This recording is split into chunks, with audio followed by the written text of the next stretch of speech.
Welcome to the Real News Network. I'm Paul Jay. This is Reality Asserts Itself. And this is the last segment, at least for this series of interviews, with Chris Williams, who now joins us in the studio. Thanks for joining us again, Chris. Thank you. So one more time, Chris is a longtime environmental activist. He's the author of Ecology and Socialism, Solutions to the Capitalist Ecological Crisis. He's the chair of the science department at Packard Collegiate Institute, adjunct professor at Pace University. Thanks for joining us. Thank you. So we're going to pick up where we were. You probably should watch the other segments because we're dealing with the climate change crisis and whether or not capitalism can provide any solutions to it. And I think Chris has more or less reached a conclusion. That's not very likely. So let's deal with that. So first of all, assuming that we kind of do business as usual for the next 20 years or so, if we can probably look out that far. And if you look at like the elections that are coming in 2016, you can even look forward to 2020, and you start, within the horizon of global politics right now, without some incredibly galvanizing event. Which, like they say, another Pearl Harbor, like an equivalent of that. Unfortunately, that galvanizing event, if it's a climate change event, is probably going to be something even more horrendous than a Pearl Harbor, because, I don't know, some enormous piece of ice falls off either the north or south ice sheets. The event could be catastrophic, not just galvanizing. Right. But let's assume that isn't going to happen in the next 20, 25 years. And it's just kind of incrementally getting worse and worse, and particularly more in the South than the North. The places where there's real political power in the world are not likely to be hit as badly. What kind of world do you think we're living in by, 2025, 2030? It's not that far off. These numbers sound science fiction numbers, but they're not anymore. They're not at all. And there are no real serious plans to do anything on the time frame that we need to. We know we have around 15 years to be making serious, substantial reductions in emissions. And it's not going to happen. No, well, who knows? I mean, I think that's one of the great unknowables. I think let's say it doesn't happen. Okay. Then what's the world look like? If it doesn't happen, then we're heading towards a world where we'll already have a good idea of what it's going to look like in terms of there are going to be situations of extended drought. We're already seeing the whole of California is in drought right now. How many years can you continue to sustain that when we also know that they're extracting groundwater at completely unsustainable rates? And so California is not a part of the United States that can continue doing that for very long, even without climate change, which we can see is already severely affecting things. How many times are you going to rebuild a city like New Orleans? Miami is completely threatened by climate change from both sides, actually, and is a city living on borrowed time in many regards.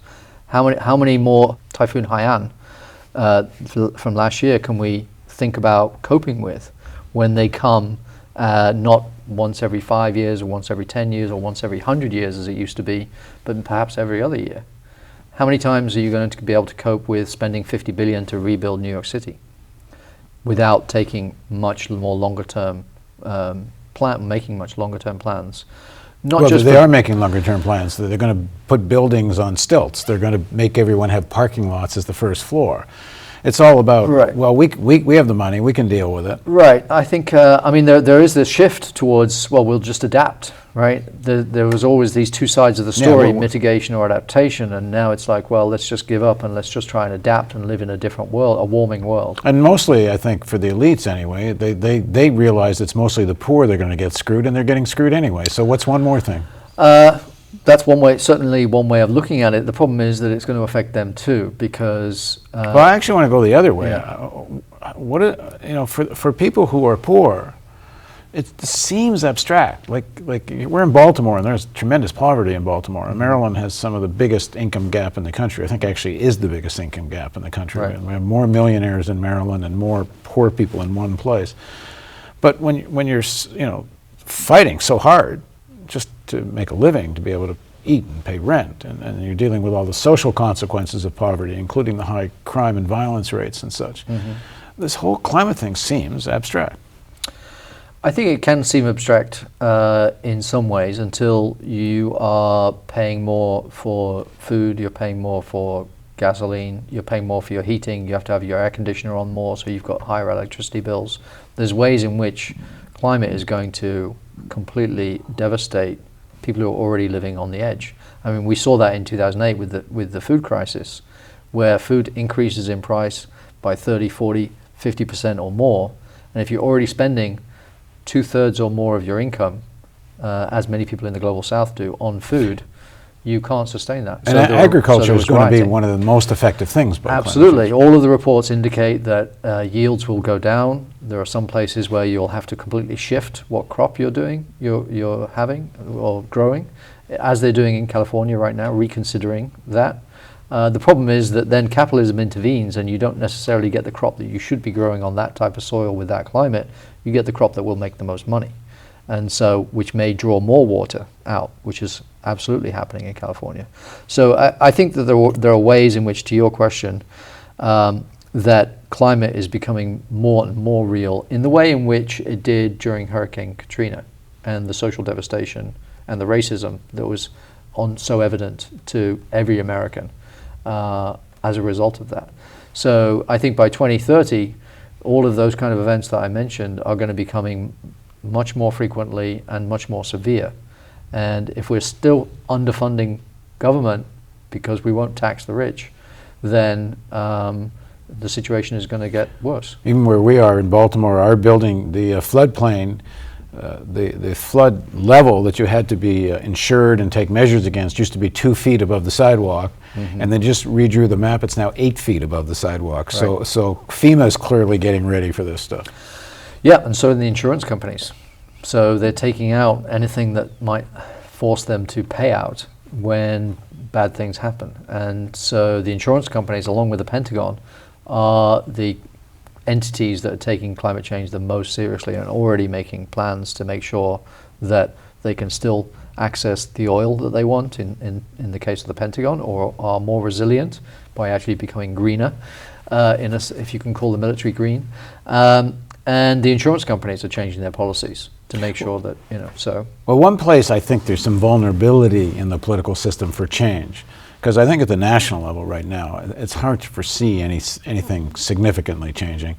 But at city levels and state levels, certainly in some states and maybe smaller ones, and like Maryland, you could see the possibility of some real change politically.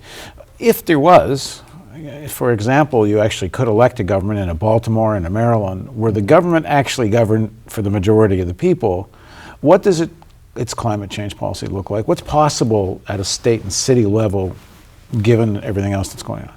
I think there are a lot of things that are possible even at the state or the city level, in terms of things like how do you move money more towards public transit? How do you build more green spaces? How do you have more resilient infrastructure in terms of where you bury the electricity cables, what you do with your sewage system and sanitation plants, where you're allowed to build? If you're on the coastal system, which is where 100 million Americans live within kind of 3 feet of sea level, are you allowed to build on floodplains or not? So there are ways in which you can enhance the resilience of a city at the same time as making it a nicer place to live, by taking cars out, by having more green space, by offering public transport to more people. And so those things could be done, but I think they're clearly not really being done on any kind of level at the scale that which we need, even in New York, which was devastated by Sandy.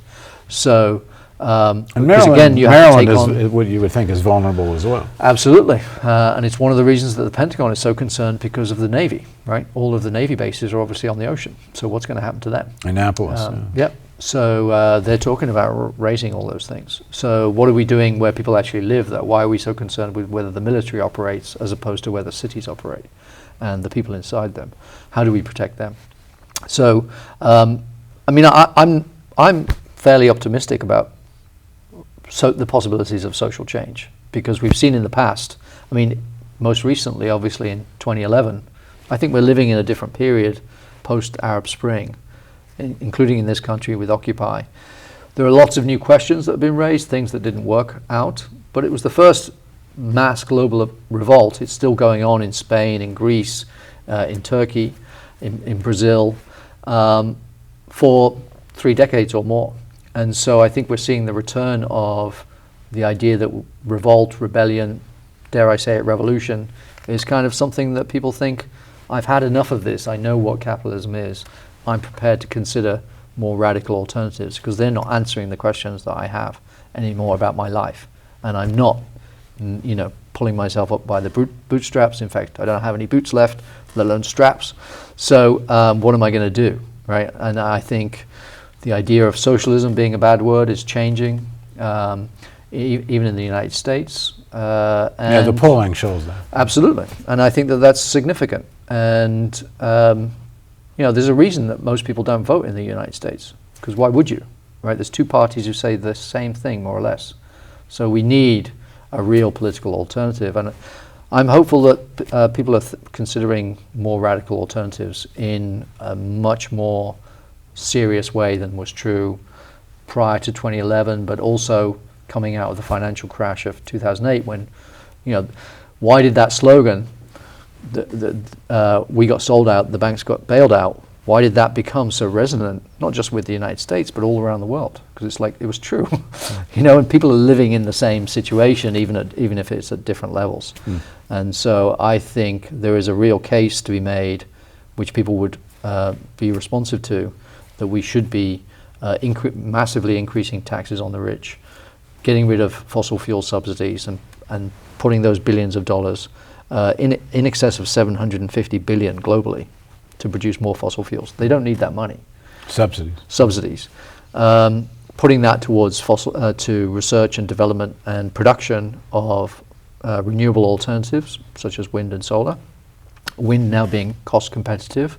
Solar has decreased by 99% costs since 1980 and is still going.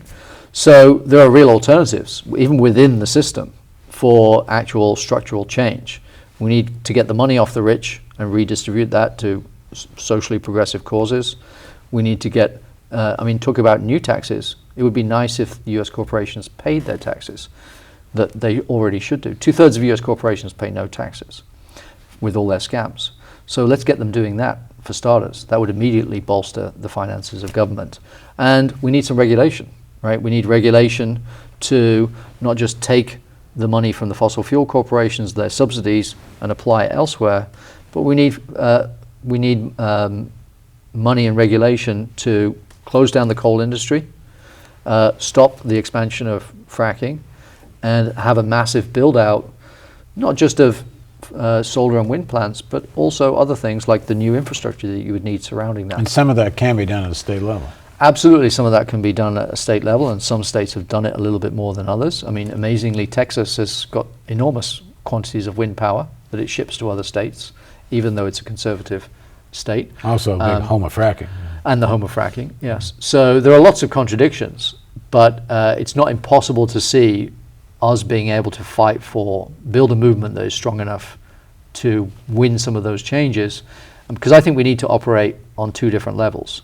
One is some genuine reforms, not the false solutions, the geoengineering or the cap and trade stuff, but real solutions such as regulation, taxation, holding the corporations accountable for their pollution. I think those are things we need to do because we need to buy ourselves some time, quite clearly. We also need to get organized because we're not very organized at the moment. And we need to have independent, democratic in the real meaning of the term, politics and organization. But I think we also need to keep in mind that we should have a bigger vision for change. That the be-all and end-all of life shouldn't be how much money you're making and how many things you could buy, because that's what capitalism really forces us into, right? We measure our self-worth by the kind of things that we can buy and have bought, as opposed to how do you measure human happiness through the relationships that we have with each other and with the earth that we depend on. Right. And live in a system that's not based on competition, I should say, and money, but is based on cooperation and real democracy, where you're not continually building and growing, but you have a complete reevaluation of what is in fact valuable. Very good. Thanks so much for joining us. Thank you. And thank you for joining us on Reality Asserts Itself on the Real News Network.